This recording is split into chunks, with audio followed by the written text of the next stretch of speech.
салом бинандагони азиз, барномаи ахбори озодиро бо хабарҳои охирини тоҷикистону ҷаҳон аз студияи марказии радиои озодӣ дар Прага тақдими шумо мекунем.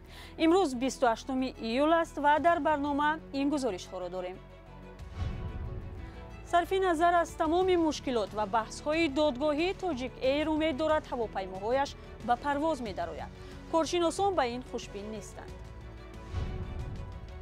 таҳлилгарони тоҷик бо ишора ба дурнамои ҳамкории Тоҷикистон бо ҳукумати Толибон масъалаи амниятро пеш мегузоранд. ҳеҷ як лоиҳаи инфраструктурӣ, ҳеҷ як лоиҳаи логистикӣ бе таъмини амният амалӣ намешавад. ва дар нишасти хабарии ноҳияи Ховалинг мақомдорон ба пахши мустақим тариқи телефон иҷоза надоданд. ҳамҷа 6 дастгоҳ наво барозем ва он нагуфтем, неки ба дастгоҳи шахсӣ мумкин нест наво барозем.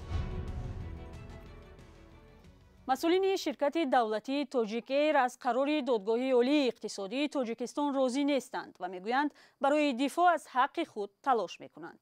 додгоҳ қарори додгоҳҳои дигарро дар бораи ин ки Тоҷик Эйр бояд ба ширкати литвонӣ $20 миллион бипардозад қонунӣ хонд. қаблан хадамоти иҷрои Тоҷикистон гуфта буд барои рӯёнидани маблағҳои даъвоии ширкати литвонӣ суратҳисоби Тоҷик Эйр ҳабс шудааст. сарнавишти норӯшани ин ширкат дар нишасти фурудгоҳи байналмилалии душанбе матраҳ шуд. Сарвинози Рӯҳулло ва Барот Юсуфӣ гузориш медиҳанд. дар ҳоле ки нирӯҳои Украина ба ҳамлаи ҷавобӣ дар вилояти Херсони ин кишвар омодагӣ мегиранд, Элиза Слоткин, вакили Конгресси Амрико аз аёлати Мичиган бо такя ба маълумоти ниҳодҳои давлатии ин кишвар мегӯянд, дар ҷараёни таҷовуз ба хоки Украина тахминан 75,000 афсару сарбози Русия кушта ва ё маҷрӯҳ шудааст.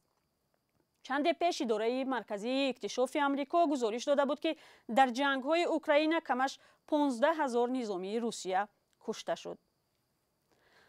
дар ҳамин ҳол ситораҳои мусиқӣ ва ихтиёриён дар Лаҳистон ва ё Полша дар марказе гирди ҳам омада барои Украина кӯмак мерасонанд.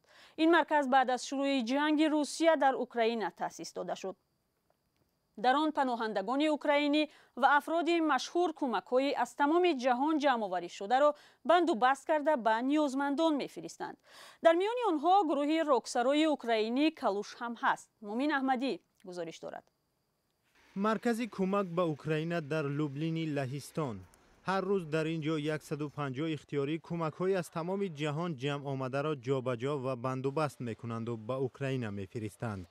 Колтон Смит ихтиёрӣ аз Калифорния 2 моҳ аст дар ин ҷо кӯмак мекунад.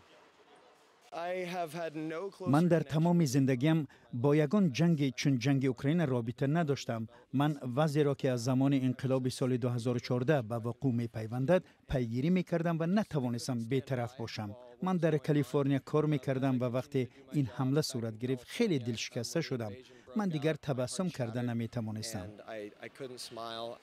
дар миёни ихтиёриён паноҳандаҳои украинӣ ҳам ҳастанд. онҳо дӯстухона ва кору нақшаҳои худро партофта аз ҷанг фирор карданд. ҳоло онҳо ба украиниҳое ки дар кишвар мондаанд кӯмак мерасонанд. мо аз моҳи март корро сар кардем. 900 ихтиёрӣ ҳамеша омода аст ба мо кӯмак кунад. ҳар рӯз 40 нафари дигар барои расонидани кӯмак ба ин ҷо меоянд. мо чӣ кор мекунем? мо кӯмакҳои башардӯстонаеро ки аз кишварҳои Иттиҳоди Аврупо ва берун аз он меоянд вобаста ба нав тақсиму ҷобаҷо мекунем. дар ҳамоҳангӣ бо ҳукумати Украина кӯмакҳо ба марказҳои ёрирасони ин кишвар фиристода мешаванд то ба афроди ниёзманд расонида шаванд. ташаббускорон мегӯянд то имрӯз беш аз 6,000 тонн кӯмаки башардӯстона ба Украина фиристода шудааст. ба ин ташаббус афроди саршиносе мисли ғолибони озмуни ҷаҳонӣ Евровидение, оркестри Калуш ҳам ҳамроҳ шуданд. мо барои дидани ихтиёриёни бузургтарин маркази волонтёрони Аврупо омадем то ба онҳо ташаккур бигӯем ва ёрии худро расонем. гурӯҳ бо ташкили як консерт дар Люблин иқдоми маркази кӯмак ба Украинаро дастгирӣ кард. овозхонҳои хаста вале хушбахт ҳамроҳ бо ихтиёриён суруди маъруфи Стефанияро мехонанд. ин оҳанг вазъи паноҳандагони украиниро бозгӯ мекунад. онҳо ба ҳамдигар қавӣ ва муттаҳид буданро орзу мекунанд. و یکدیگر را با آینده روشن دلگرم می‌سازند.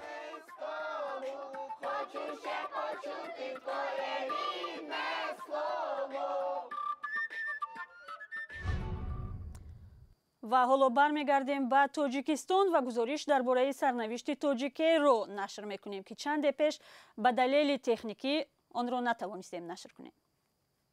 مسئولان شرکت ملی هوانوردی تاجیک ایر امیدوارند که خلاصه نهایی مثبت شورای ناظران را دریافت کرده و هواپیماهای آنها دوباره پرواز می‌دارند. هرچند آنها با مشکل جدی روبرو بودن شرکتشان را اعتراف می‌کنند. گروه کوری آن پیشنهادهایی که از جانب شریکان تجارتی ما دسترس گردند آموخته ایستادند و ما امیدواریم که خلاصه مثبت برگزاری کرده می‌شود و شروع دیرکتران شروع ناظران پیشنهاد کرده می‌شود و در نهایت حال اما اجازه داده می‌شود که پرواز کنیم. هواپیماهای تاجیک ایر 3 سال باز پرواز نمی‌کنند. غیر از دعوای سکای رود لیزینگ، تاجیک ایر باز از انداز، معاش کارمندان، فرودگاه، شرکت تامینات سوزشواری و چند جای دیگر قرضدار است. حالا شرکت تاجیک ایر یگان طیاره ندارد. تنها چند چرخبالش طبق قرارداد بعضاً پرواز انجام می‌دهد. بحث‌های دادگاهی شرکت تاجیک ایر با همکاران خارجی سابقش و در داخل کشور ادامه دارد. دادگاه عالی اقتصادی تاجیکستان نیز اعتراف کرد که تاجیک ایر در روبروی مفلس شوی قرار دارد. حلنامه‌های زیادی هم سودهای خارجی هست هم حلنامه‌های سودهای داخلی جمهوری تاجیکستان وابسته به همون چون در رادیو آزادی چاپ شدگی بود که صورت حساب شایع کردن. ما با خدمات اجرا نیز این مسئله مواردی کردیم وابسته به پرداخت بعضی مسائل‌های مزد معاش و دیگر مسائل‌هایی که بخصوص به روند فعالیت خود تاجیک ایر علاقه‌مندی است به همان ربط داشتن. بعضی پرونده‌هایی که هست وابسته به وضع مالیاتی و دیگر حالت‌هایی که به خود فعالیت تاجیک ایر است عین زمان استحصالات اجرایی آنها بازداشته شده است. کارشناسان بخش هوانوردی با دوباره فعال شدن تاجیک ایر چندان باور ندارند. به قبل آنها حکومت به جای آنکه این شرکت را از مفلس شوی نجات دهد میتواند 2 شرکت نوی هوانوردی تأسیس دهد. برنامه را ادامه می‌دهیم. تاجیکستان اگرچه حکومت طالبان را اعتراف نمی‌کند و آن را بارها تنقید کرده است، اما همکاری اقتصادی با حکومت این گروه را ضرور می‌داند. نمایندگان مرکز تحقیقات استراتژیک که در هیئت تاجیکستان در نشست تاشکند تایید به وضع افغانستان شرکت داشتند، بعد بازگشت درباره نقطه‌های مهم همایش به خبرنگاران معلومات دادند. کارشناسان از آغاز اعتراف همکاری‌های رسمی اقتصادی میان تاجیکستان و رژیم طالبان صحبت می‌کنند. جزئیات این موضوع در گزارش اسکندر فیروز و شهلای عبدالله. مسئولان مرکز تحقیقات استراتژی نزد پرزیدنت تاجیکستان میگویند با در نظر داشت همسایگی با افغانستان ضرورت ادامه همکاری با این جنبش در کابل وجود دارد. این نکته در نشست خبری که امروز در شهر دوشنبه برگزار گردید بیان شد. چند روز قبل یک هیئت نماینده های تاجیکستان با شمول نمایندگان مرکز تحقیقات استراتژی یک جا با نماینده های وزارت کارهای خارجه تاجیکستان در تاشکند در کار نشست بین المللی افغانستان امنیت و رشد اقتصادی شرکت کردند. در عموم از آن نتیجه نشستی که دیروز در شهر تاشکند انجام یافت به چنین خلاصه آمده ممکن است که اصلاً آن طلب‌های یعنی که موقع گیری اصولی که جمهوری تاجیکستان دارد در بین کشورها و سازمان‌های گوناگون بین المللی دستگیری وسیع دارد. راهبری هیئت نماینده‌های این مرکز را معاون راهبر به عهده داشته است. او گفت در این همکاری‌ها تأمین امنیت مهمتر است. هیچ یک لایحه اقتصادی، هیچ یک لایحه اینفراستراکتوری، هیچ یک لایحه لوجستیکی به تامین امنیت عملی نمی شود. از این نقطه نظر موقع جمهوری تاجیکستان خیلی درست است. با تاکید کارشناسان شرکت هیئت پژوهشگران تاجیک در همایش تاشکند آغاز اعتراف رسمی ادامه همکاری‌های اقتصادی با جنبش طالبان است.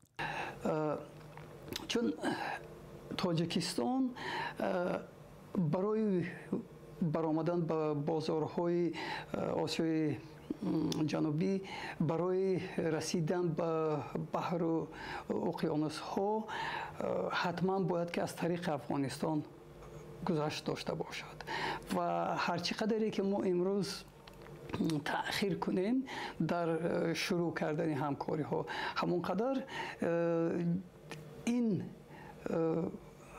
خلا را دیگر همسایه های ما وارد به این خلا دیگر همسایه های ما وارد میشن. این در حالی است که تجارت میان تاجیکستان و افغانستان در دوره حاکمیت طالبان از سالهای گذشته دیده بیشتر شده است. با معلومات خدمات گمرک تاجیکستان، آن اساساً از صادرات مالی تاجیکستان به افغانستان عبارت بوده در نیم سال گذشته به 40 میلیون دلار رسید. این رقم نظر به همین دوره سال گذشته، یعنی زمانی که هنوز طالبان به قدرت نرسیده بود، بیشتر از 6 میلیون دلار افزوده است. طالبان تقریباً 1 سال می شود که حاکم افغانستانند، اما تاکنون یگان کشور جهان حکومت آنها را به رسمیت نشناخته است. تاجیکستان طرفدار حکومت فراگیر با جایگاه شایسته تاجیکان در آن کشور است. حالا رو می‌آوریم به ولایت ختلون. در آغاز نشست خبری رئیس ناحیه خوالینگ، رهبر دستگاه حکومت محلی به خبرنگاران دستور داد که پخش مستقیم این چاره‌بینی را که توسط تلفن‌های خصوصی موبیلی صورت می‌گیرد بس کنند. این دستور خبرنگاران را ناراحت کرد و بحث به وجود آورد که نتیجه گیری فعالیت این ناحیه در نیم ساله اول را کنار گذاشت. محمود جان رحمتزاده گزارش می‌دهد. خبرنگاران به نشست خبری رئیس ناحیه خوالینگ آماده می‌شوند، اما پیش از آغاز آن فیض‌الله حسین زاده رهبر دستگاه رئیس ناحیه به خبرنگاران اجازه پخش مستقیم یا ثبت با تلفن را نمی‌دهد. این باعث بحث می‌شود. خبرنگاران از او می‌پرسند که این ترتیبات را کی و کی جاری کرده است. نوار پوشد خیلی نزدیک بعد رئیس برای نوارا میتونستن تو است. کجا تا گفتگه؟ خیلی مدرسون کردیم در نزدیک بعد در بالای منبر کم ترک باید. مسئله دیم قطعی ما یک کجا تا گفتگه ممکن است؟ شما گفتن ممکن است. کجا تا ممکن است؟ خبرنگاران از نشست‌های وزارت و اداره‌های جمهوری یاد آوردند که در آن ده‌ها خبرنگار با تلفن پخش مستقیم انجام می‌دهند. این هم نشست وزارت معارف و علم است که در نزد وزیر 3 تلفن موبیلی نشست را ثبت و پخش مستقیم می‌کند. نه تنها این حالت در وزارت معارف بلکه وزارت کارهای داخلی دیده شد. با وجود این دلیل‌ها فیض‌الله حسین زاده گفت که با تلفن‌های شخصی گرفتن نوار اجازه نیست. همین دستگاه شخصی هر یک آدم است. شما اگر کامیرا می‌داشتید نوار می‌کردید من اون کار نمی‌گفتم. با دستگاه شخصی در بالای میز کاری رئیس در نزدیک کامیرا پر نوار کرده در گرفتن ممکن نیست نمی‌خواد. التماس همین دستگاه می‌داشتید دستگاه نوار برداری همین 6 دستگاه نوار برداری ما اون کار نگفتیم. نه که با دستگاه شخصی ممکن نیست نوار برداشتن. این نشست با همین گونه فشارآوری و نیم ساعت نشست خبری با خواندن حسابات گذشت. خبرنگاران هم گفتند که مجیدی مهتدی رئیس خوالینگ پیشتر از نشست‌ها فرار میکرد.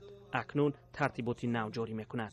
نشست‌های خبری منصبداران از سال 2005 با یک امر پرزیدنت در هر 3 ماه جاری شده، از سال 2011 به این سو هر 6 ماه برگزار میشود.